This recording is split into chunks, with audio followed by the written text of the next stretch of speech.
La palabra nos enseña nuevamente en Hechos, capítulo 6, regresando.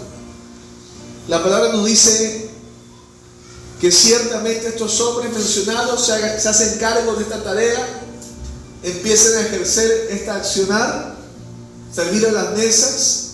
El resultado de ello, en el versículo 7 lo encuentra usted diciendo: y la palabra de Dios crecía. Repite conmigo: la palabra de Dios crecía. La palabra de Dios crecía.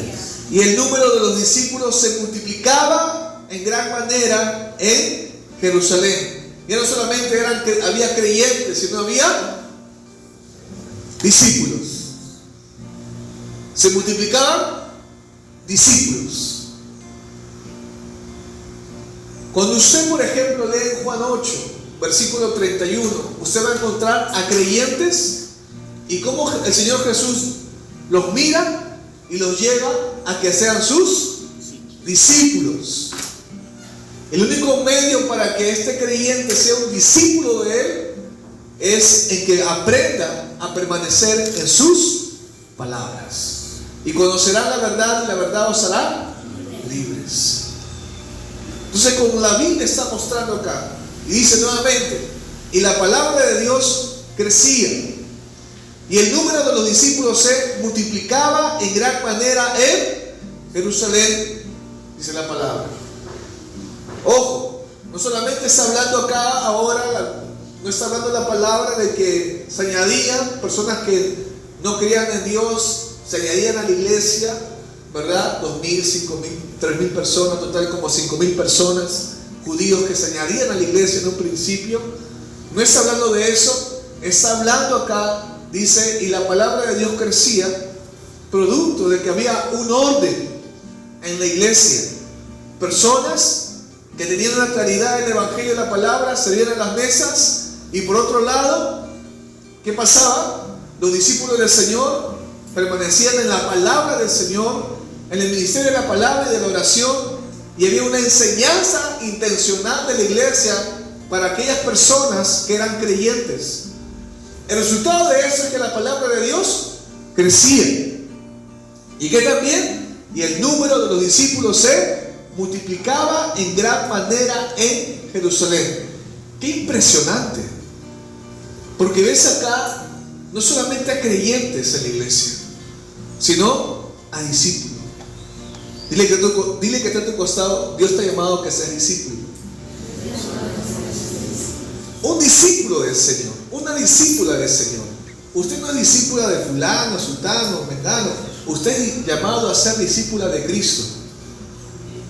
Discípulo del Señor. Amén. Y dice acá, ¿qué más vemos? El resultado de esto también es: y muchos de los sacerdotes obedecían a la fe.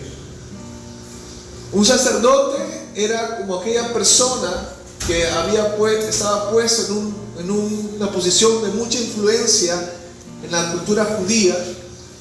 Por eso, cuando leemos, por ejemplo, en Juan capítulo 12, versículo 42, vamos a leer este pasaje para entender qué es lo que pasaba con otros gobernantes. En otra versión lo llaman también sacerdotes. Juan capítulo 12, versículo 42 dice: sin embargo, muchos aún de los gobernantes creyeron en él. ¿En quién? En Jesús. Pero por causa de los fariseos no lo confesaban, para no ser expulsados de la sinagoga, porque amaban más el reconocimiento de los hombres que el reconocimiento de Dios. Pero vemos acá en Hechos cómo Dios obra en el corazón de la gente, en el corazón de los hombres, de tal manera, dice la palabra, que muchos de los sacerdotes obedecían a la fe. ¿Sabe qué significa para un sacerdote proceder a la fe que están predicando los discípulos del Señor Jesús? Es renunciar a su posición, es ganarse la señal de los fariseos, de los saduceos y de la cúpula religiosa en ese tiempo. Pero la palabra nos enseña acá algo interesante. Lo interesante es que no solamente la iglesia en un principio, no solamente era un tema de la predicación de la palabra. Vemos eso, que es la esencia de la iglesia, la enseñanza de las escrituras. Pero por otro lado, vemos que la iglesia no está de brazos cruzados viendo la necesidad, por ejemplo, de las viudas, en este caso que lo menciona. Y la iglesia se hace presente, se hace partícipe de esa necesidad. Amén. Quienes ven todo ello son estos sacerdotes, que ciertamente al ver el mover de Dios en el corazón de la gente, de cómo Dios está moviendo, que la gente está dando sus bienes, dando lo que Dios ha propuesto en su corazón dar a la iglesia. Y la iglesia está haciendo una distribución para las necesidades de los demás. No vemos que la iglesia se apropia y es egoísta, no, vemos una distribución y vemos que se está haciendo notorio y presente en la iglesia, de tal forma que las personas que están afuera lo están viendo.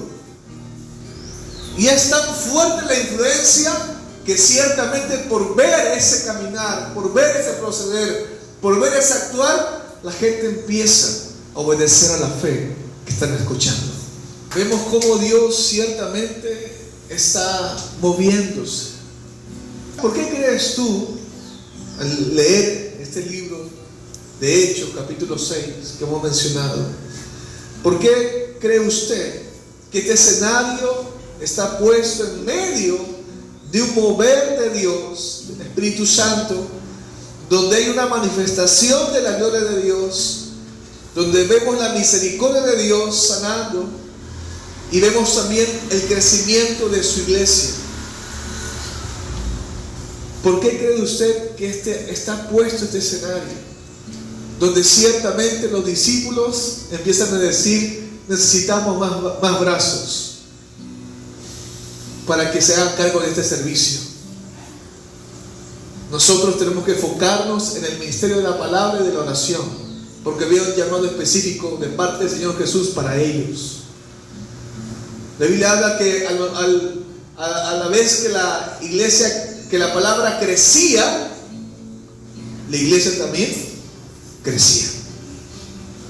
Porque el crecimiento no es del hombre, el crecimiento lo da Dios. No se trata solamente de llenar las sillas y que haya mucha gente el día de hoy.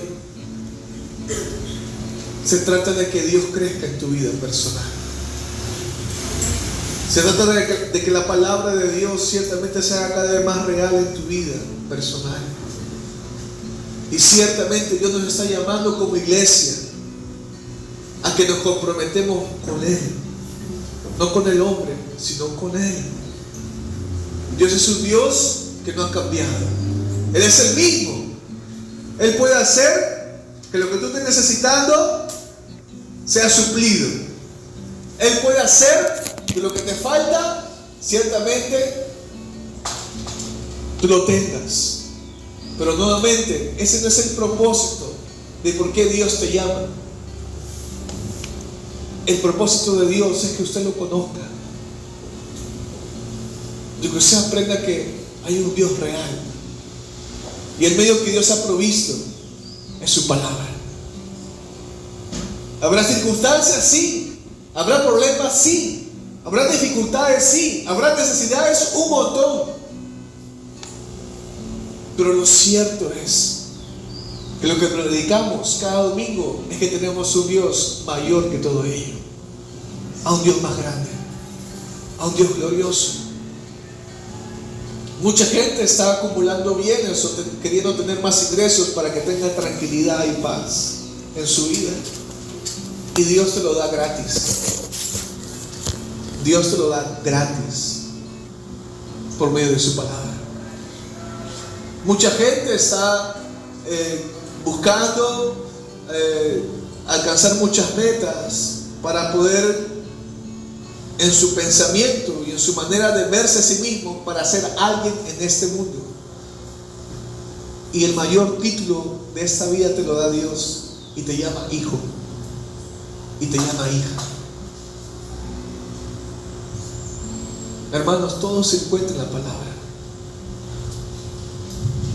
Y Dios nos llama este día y esta mañana para que tú y yo podamos reflexionar y creerle a Dios de que ciertamente Dios es un Dios que conoce mi situación, conoce el cuadro que estoy viviendo hoy en día, conoce mis angustias, conoce mis necesidades, conoce todo acerca de mí, conoce aún lo que viene más adelante que yo no lo sé. Y Dios nos llama y nos dice: confiad en mí.